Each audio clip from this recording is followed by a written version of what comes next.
ನನ್ನ ಹೆಸರು ಶ್ರೀಧರ್ ಅಂತ ಹೇಳ್ಬಿಟ್ಟು, ತೊಟ್ಲುಕೆರೆ ನಮ್ಮೂರು. ನನಗೆ 37 ವರ್ಷ.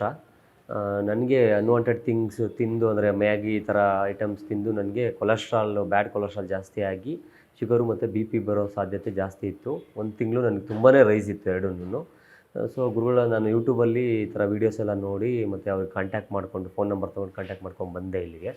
ನನಗೆ ಈಗ 2 ತಿಂಗಳಾಗಿದೆ, ಕರೆಕ್ಟಾಗಿ 2 ತಿಂಗಳಿಂದ ಟ್ರೀಟ್ಮೆಂಟ್ ಮಾಡಿದರು. ಫಸ್ಟ್ 3 ಡೇಸು ನನಗೆ ಹೊಟ್ಟೆ ಕ್ಲೀನ್ ಮಾಡಿ, ಹೊಟ್ಟೆ ಕ್ಲೀನ್ ಆದಮೇಲೆ ಮೆಡಿಸಿನ್ ಸ್ಟಾರ್ಟ್ ಮಾಡಿದರು. ಇವಾಗ 2 ಮಂತ್ಸಲ್ಲಿ ಕ್ಲಿಯರಾಗಿ ಶುಗರು ನನಗೆ ಯಾವುದೇ ಥರದ್ದು ನಾರ್ಮಲ್ ಪೂರ್ತಿ 2 ಡೇಸ್ಗೆ ಒಂದ್ಸತಿ ಚೆಕ್ ಮಾಡಿಸಿದ್ದೀವಿ. 1 ತಿಂಗಳು ಸತತವಾಗಿ 2 ಡೇಸ್ಗೆ ಒಂದ್ಸತಿ ಚೆಕ್ ಮಾಡಿಸಿದ್ವಿ, ನಾರ್ಮಲ್ನೇ ಇತ್ತು. ಮತ್ತು ಬಿ ಪಿ ಅದು ಬಂದೇ ಇಲ್ಲ, ಅದು ವೇರಿಯೇಷನ್ ಆಗಿತ್ತು, ಅದು ಇಲ್ಲವೇ ಇಲ್ಲ. ಹಾಗಾಗಿ 2 ಮಂತ್ಸಲ್ಲಿ ನನಗೆಲ್ಲ ಇದು ಕ್ಲಿಯರ್ ಆಗಿದೆ. ಹಾಗಾಗಿ ನಾನು ಧನ್ಯವಾದಗಳನ್ನ ಹೇಳೋಕ್ಕೆ ಇಷ್ಟಪಡ್ತೀನಿ. ಬೇರೆಯವ್ರು ಯಾರೇ ಸಮಸ್ಯೆಗಳಿದ್ದರೂ ಅವ್ರು ಹೇಳೋ ಕಟ್ಟುನಿಟ್ಟಾದಂಥ ಪಥ್ಯ ಮತ್ತು ಇದನ್ನು ತೊಗೊಂಡು ಒಳ್ಳೆಯ ಗುಣ ಆಗಲಿ ಅಂತ ಕೇಳ್ಕೊತೀನಿ.